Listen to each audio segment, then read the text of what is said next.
Hello, and thank you for joining me today. I'm Tansy Brooke, and here I'm speaking with Diane Schwartz, the CIO of Johnson Controls. Diane, it's so great to be speaking with you today. Thank you for having me. Johnson Controls has long been a leader in the sustainability space. Recently, they committed to being zero carbon emissions by 2040. That is 10 years before even the commitments made for the Paris Climate Agreement.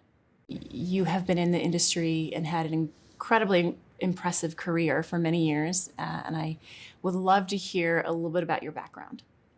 Sure. So I have an engineering degree, mechanical engineer. I hated engineering.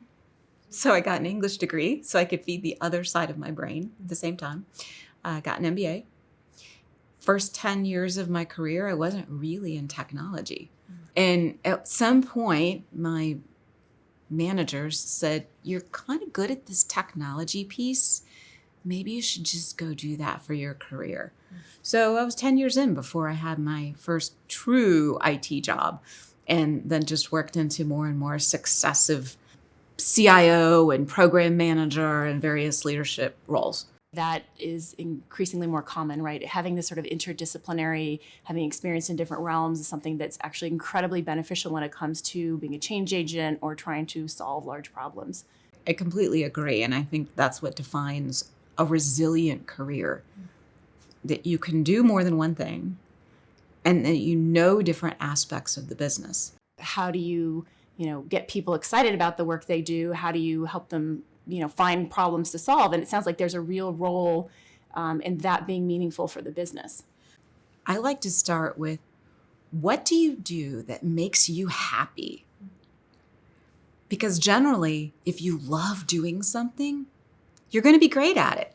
I really encourage people to take those risks, learn a new function, learn a new technology, learn about the business. If you're just learning within kind of your same virtual room, nobody's ever going to grow. So I think this is really significant when we're talking about innovation.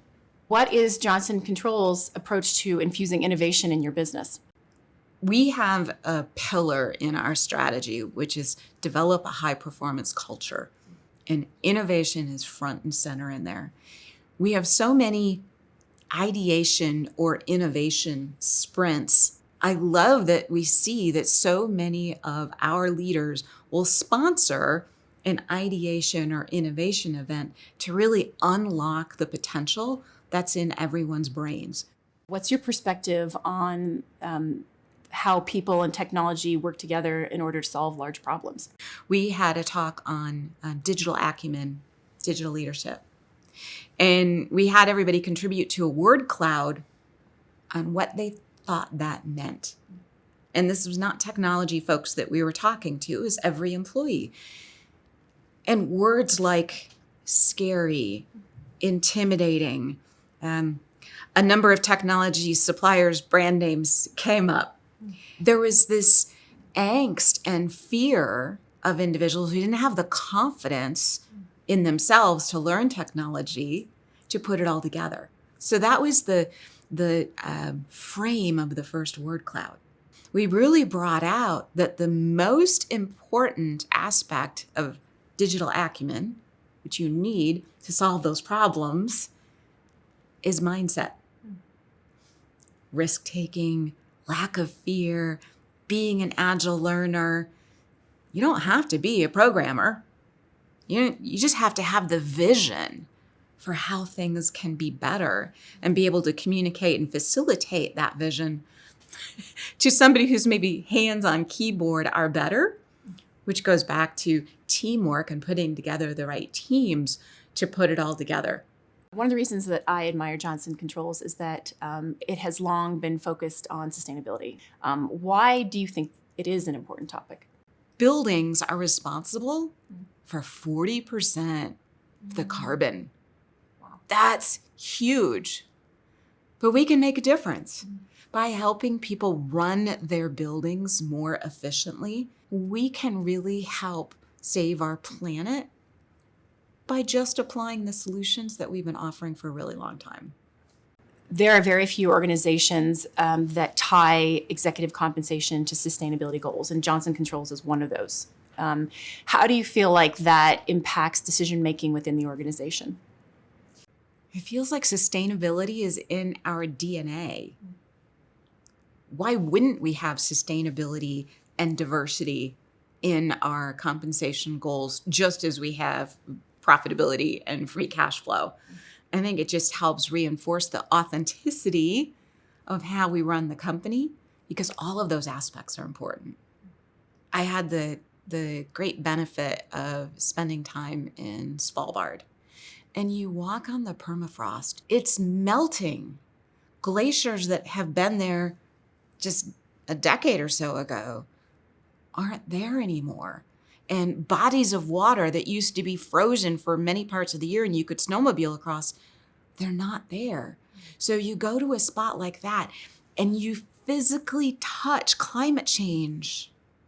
People that live in the environments that are impacted by climate change right now can tell you it's real. We just sometimes are so insulated from that in our cities of cement, concrete, and buildings. So that was a big reality check for me. It seems like this is really an opportunity to explore new ideas, even though it's a very scary time to a certain extent for leadership. What's your advice to leaders who are feeling overwhelmed or frustrated and having to deal with all these significant challenges? What's the worst thing that can happen if you bring somebody into your team that maybe doesn't have the technical skills or the background training? Are they still going to be able to add thought leadership and ideas and morale into your team? How can you tap into what they bring? Because I bet you can learn something from them.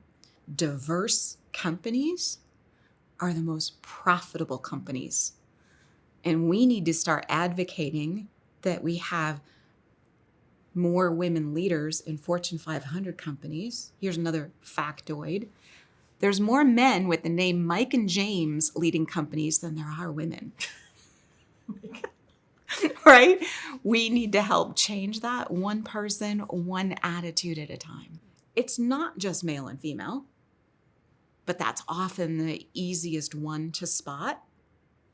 As leaders, I think we're absolutely obligated to take that view. And especially when you have the data. That's right.